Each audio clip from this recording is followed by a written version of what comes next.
All right, I'm really excited for today's episode. I think we're talking with probably the team in the state that's on fire right now, and that's Coach Laura Valentino and UConn Softball. Coach, welcome to the podcast.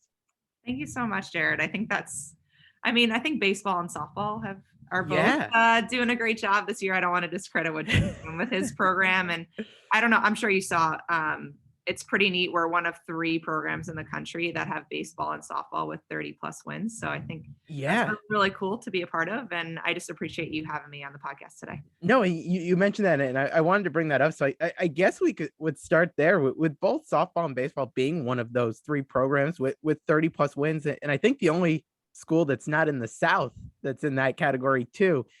What's the state of Northeast, softball and baseball right now? Because it shows right here in Connecticut right now, able to see success with these 2 programs.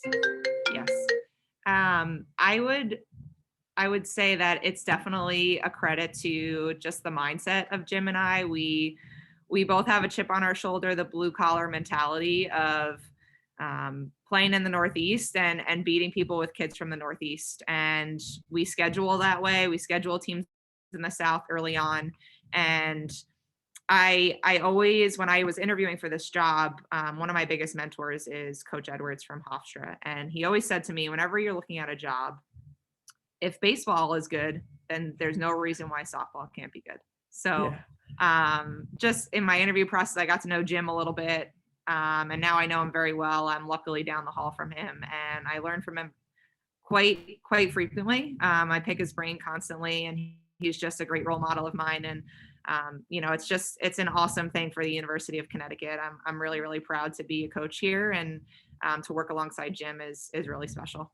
You mentioned something there that I'd love to look back now a little bit. So looking back from before you even hired at UConn, I know you played for a bit, then you were an assistant at some places. When did you decide that coaching was what you wanted to get into? Sure. So I knew that I wanted to teach early on in my college career. I grew up in a teacher family. Both my parents are retired teachers. My dad was a phys ed teacher, and my mom was an 8th grade math teacher. So I knew that I wanted to teach early on. I started out as a math education major, and then I switched to physical education my sophomore year in college. And when I graduated, I knew that I needed to get a master's degree. My parents always said to me, if you want to get a job on Long Island as a teacher, you need to get your master's. So I was kind of in this weird limbo stage of I wasn't ready to give up softball.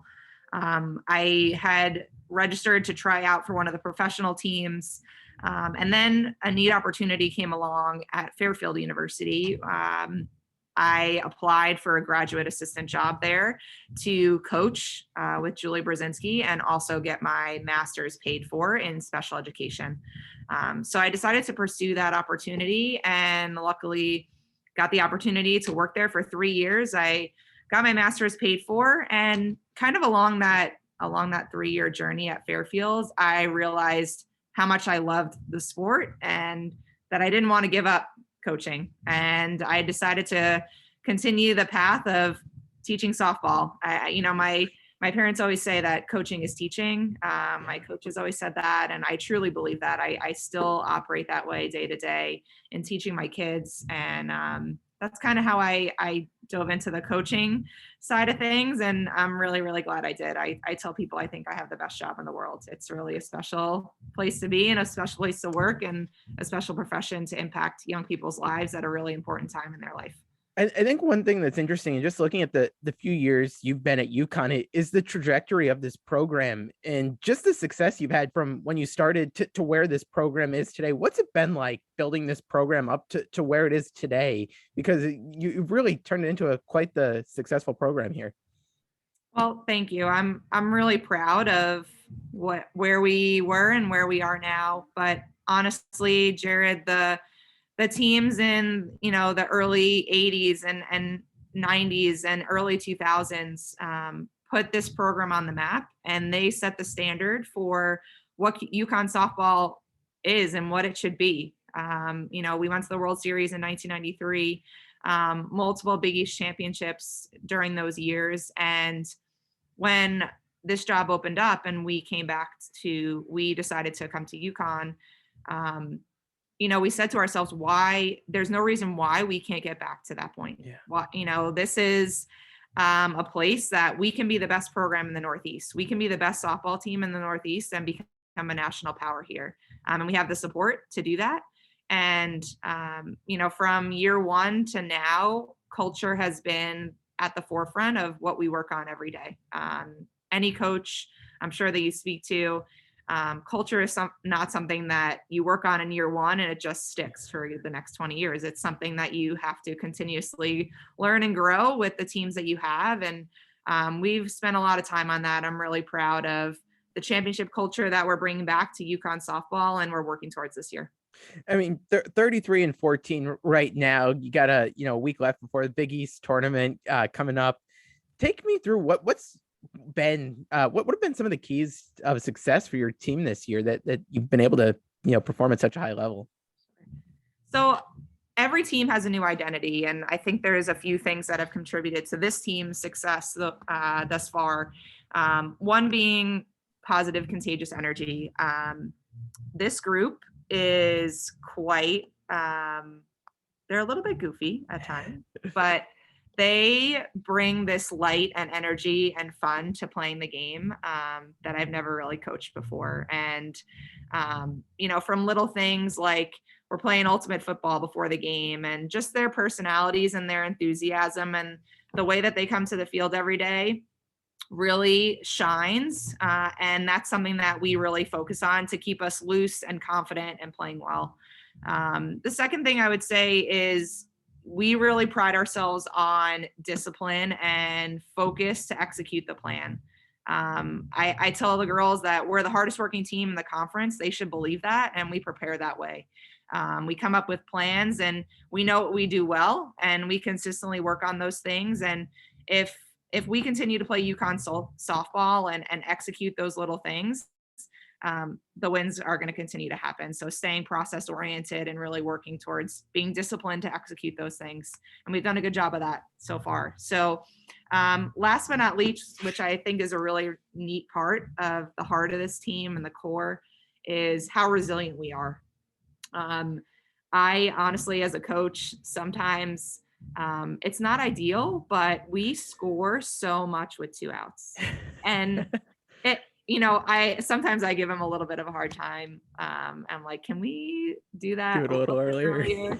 But it just really shows their fight and their heart, and they believe in each other, and we're stronger together. And we really, if you look at our stats, Jared, obviously, Bree and there's a few other people that are doing outstanding. But I think what's so neat about our team is it's not one person that has contributed to the success of this program. Yeah. We have multiple people with 30 plus, getting close to 30 plus RBIs, and our pitching staff has been selfless consistently throughout the year. And we're starting to peak defensively right now, which is really, really neat. And it's just been a selfless effort, and we continue to stay resilient. And if one part of our game doesn't show up that day, then the other two picks it up. So that's been a huge part of our success. And I'm really proud that they continue to show up and be resilient, even on the back end of the season. Yeah, I know as we get a little bit closer towards tournament time, people tend to tune in a little bit more. For those who might be tuning in and watching your team for maybe the first time this year, can you give us a few names for people to be on the lookout for on your team,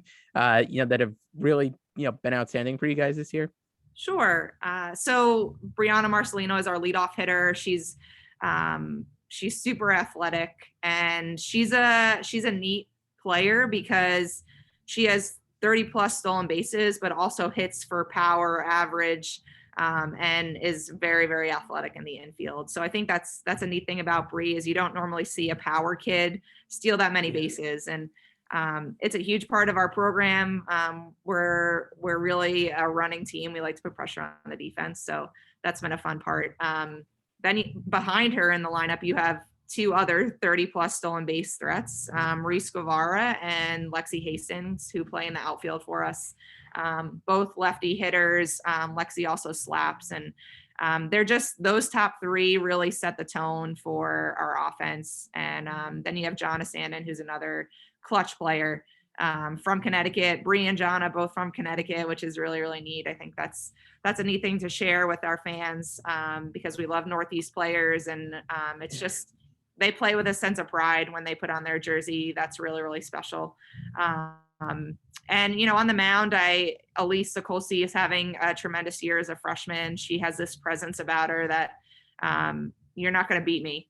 And that's a competitive edge that we love about her as a freshman. And it's been really neat to coach her this year. And Mary Beth Olson, Megan O'Neill, both part of our pitching staff as well, have rounded out, you know, our success on the mound. And I think just the coachability overall of this program and the kids on our team, I just like to highlight that to everybody. It's, you know, you come to our field and you see the finished product, but there's a lot of hard work going on behind the scenes. And I'm just thankful to be their coach and how coachable they are. I bet. As you head into really year 2 of being in the Big East, what have you thought about the level of competition within the softball programs across the conference? Because it seems like, you know, looking at that top half of the conference is just really competitive. Sure. That's what's great about the Big East and Big East softball is we were really excited to come back into this conference. The alum were excited. There's a lot of rivalries and history amongst the conference, and every series is a fight, and that's what you want. That's what's neat about conference play. And you know, Villanova, DePaul, Butler, they're all having great seasons, and you know, it's been exciting to play those teams, and obviously going into a big one in the last weekend of the regular season against Villanova, which will be really exciting because you know, obviously we were in the finals with them last year, and it should be a great matchup to finish the season. I know as a coach, you're always looking to tweak. Things can always be a little bit better. As you head down these last few games leading into the conference tournament, where are you looking to maybe see your team pick it up in an area or two? Sure. Honestly, Jared, yesterday at practice, I was talking to them about shutting out the noise. And that's really the focus moving into these last 2 weeks. You know, they're student athletes. They're working through finals right now. And obviously we're playing well. We're really playing great UConn softball. So I'm not really so much focused on necessarily the things we haven't done well. We're just refining a few things defensively, sticking to our fundamentals, and continuing to do the things that we do well on offense, which is be clutch with 2 outs, with 2 strikes. And we're working on those things moving into this week, and continuing to build the confidence and preparation that we've done all year, and bring that into the last weekend of play. You talk about the noise there, and I'm curious. I feel like this year in particular, there definitely has been a lot of buzz around the program. What's it been like from when you started to now today, where again the team's off to a great start, you know, having a great season, and there really is some buzz and momentum building around the program. It's really exciting. I'm overwhelmed with joy and just pride, and I'm really proud of the kids. They deserve it. They are the reason why the noise has been happening and the excitement around the program because of the way they're performing. And they have a lot to be proud of. We talk a lot about being and building champions on and off the field. And I'm really proud of not only what they're doing on the field, but who they are as people off the field. And, you know, we talk a lot about giving back here and being grateful. And really this beautiful stadium that we play in and the success that we've had this year, a lot of it is for our alum and the people that came before us. And we take the field every day to make them proud. And that's what this is all about. And I'm really, really excited about the energy and momentum that we're building in our fan base and also among our alumni community. So that's been really exciting for the program. I'm very proud to be here. How are you able to use last year's results as, kind of some motivation for the team heading into this year, you know, being so close last year and now being right up there again this year? Yes, I would say that definitely the upperclassmen left last year with a chip on their shoulder and a bad taste in their mouth and a fire that they came back with this fall. And really, as a coaching staff, we emphasized what you do over what you say. So it's really easy for any competitor, any person in college sports to say, I want to win the Big East, or I want to be a champion. But how do you back that up with your actions and the way that you train and the way that you act, and how great of a teammate are you? That's been a big focus for us this year, is having each other's back and being a great teammate and selflessness. And that's really what's been the focus this year, is our actions matching our words of wanting to win a Big East championship. So they've done a great job of that so far, but we're continuing to stay hungry and work on those things daily. And I think that those will definitely show up here in the next week.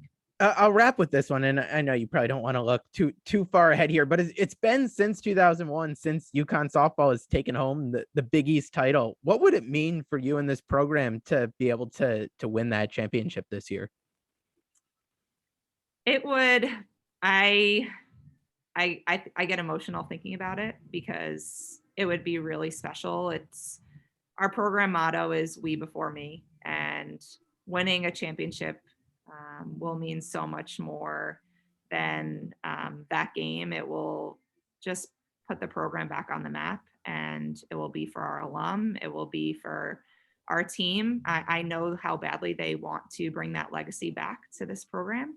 And it would be a really, really special, grateful feeling to celebrate on the field that day. And there's going to be so many people to thank. I'm really excited. And, I'm thinking about tomorrow's game against St. Joe's, but it's really a special thought to have, because there's been a lot that has gone into the program's success this year. And so many people have been a part of where we are and where we're headed. So I'm excited for the future of the program. Well, Coach Valentino, I know everybody is really pulling for you and your team. So best of luck the rest of the season as you guys continue to keep it up. Thank you so much, Jared. I really appreciate your time, and just excited that, people are starting to watch UConn softball. I hope they can come out to a game and see us compete these last 5 games. Absolutely. Thanks so much for coming on. Thank you. Bye.